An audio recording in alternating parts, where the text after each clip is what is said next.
একজন পুরুষ ঘরে স্ত্রী রেখেও আরও ৩ জনকে সহবাস করলে কোনো পাপ হবে না।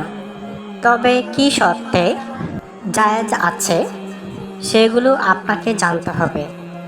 সম্মানিত দিনী ভাই ও বোনেরা, আমি আলেমা কাদিজাতুল কুবরা দেশ কিংবা প্রবাস থেকে, দূরে কিংবা কাছে থেকে কষ্ট করে যারা আমার এই ভিডিওটি দেখছেন, আপনাদের সকলকে আমার বাগানের রজনীগন্ধা ফুলের শুভেচ্ছা।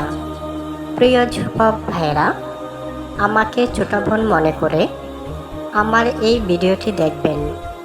দয়া করে কেউ বাজেভাবে নেবেন না।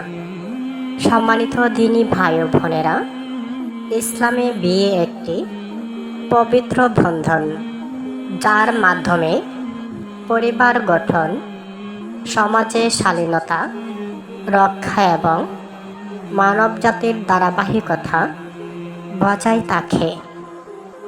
একজন পুরুষ কতটি বিয়ে করতে পারে এবং কোন শর্তে করতে পারে, এই বিষয়টি কোরআন ও হাদিসে স্পষ্টভাবে বর্ণিত আছে।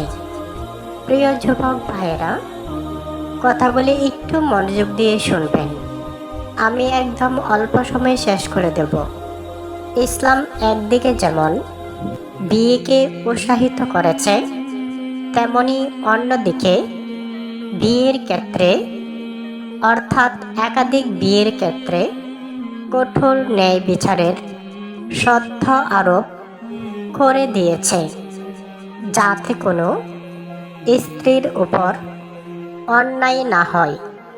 পবিত্র কোরআনে মহান আল্লাহ তাআলা বলেন, তোমরা তোমাদের পছন্দ মতো নারীদের মধ্য থেকে 2, 3 বা 4 জনকে বিয়ে করো, কিন্তু যদি তোমরা আশঙ্কা করো যে ন্যায় বিচার করতে পারবে না, তাহলে এটি একটিই যথেষ্ট।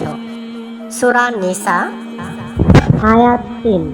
এই আয়াত স্পষ্টভাবে বলে দেয় যে একজন পুরুষ সর্বোচ্চ 4টি পর্যন্ত বিয়ে করতে পারে, কিন্তু এর মূল শর্ত হল ন্যায় বিচার করা, অর্থাৎ প্রত্যেক স্ত্রীর প্রতি সমান আচরণ, সময়, ভরণ পোষণ এবং সম্মান নিশ্চিত করা।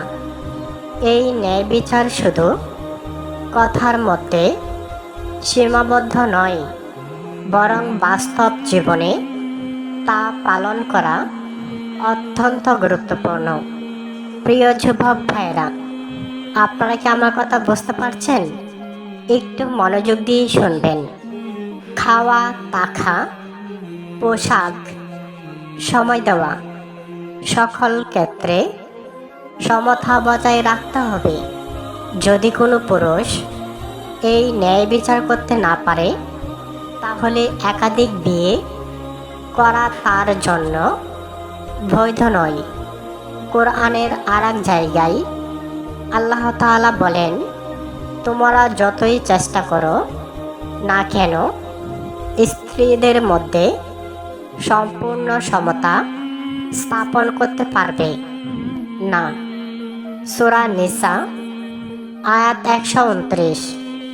এই আয়াত থেকে বোঝা যায় যে একাধিক বিয়ে একটি দায়িত্বপূর্ণ বিষয়, যা সহজ নয়।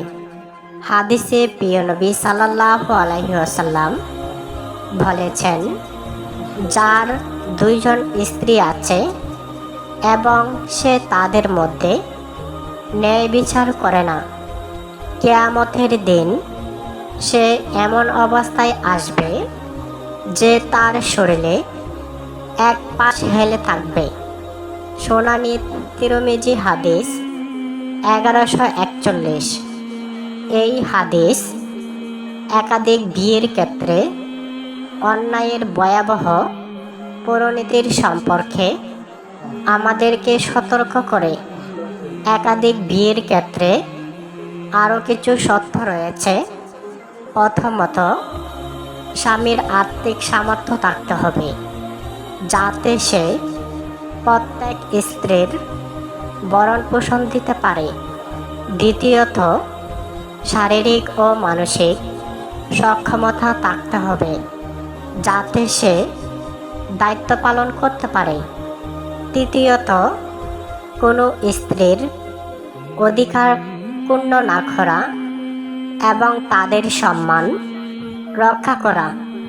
চতুর্থত, সমাজ ও পরিবারের ভারসাম্য বজায় রাখা, যাতে কোনো অশান্তি সৃষ্টি না হয়।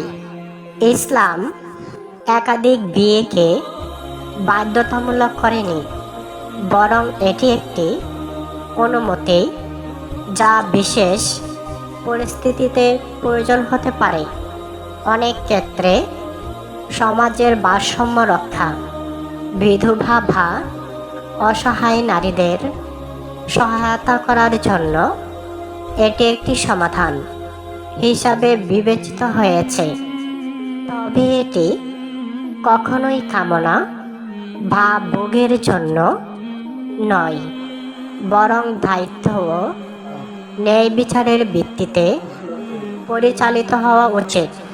সুতরাং বলা যায়, ইসলাম একজন পুরুষকে সর্বোচ্চ 4টি বিয়ের অনুমতি দিয়েছে, কিন্তু এর সাথে কঠোর শর্ত আরোপ করে দিয়েছে।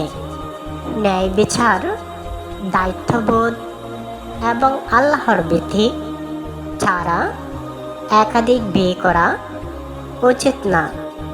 একজন মুসলমানের জন্য উত্তম হল সে তার সামর্থ্য ও ন্যায় বিচারের ক্ষমতা বিবেচনা করে সিদ্ধান্ত নেয় এবং আল্লাহর সন্তুষ্টিকে প্রাধান্য রাখে। এতে তার দাম্পত্য জীবন হবে শান্তিপূর্ণ ও সে দুনিয়া ও আখিরাতে সফলতা লাভ করবে। তো প্রিয় যুবক ভাইয়েরা, নিশ্চয়ই বুঝতে পেরেছেন কি শর্তে 4 জন নারীকে আপনি ব্যবহার করতে পারবেন। হয়তোবা থাম্বনেল দেখে অনেকে বিভ্রান্ত হয়েছেন, এটার জন্য আমরা ক্ষমা প্রার্থী। কারণ থাম্বনেলে উল্টাপাল্টা না লিখলে আপনাদের কাছে ভিডিও যাবে না। ধৈর্য সহকারে শেষ পর্যন্ত দেখার জন্য সকলকে আবারও ধন্যবাদ। আসসালামু আলাইকুম রহমতুল্লাহি ওয়া বারাকাতুহু।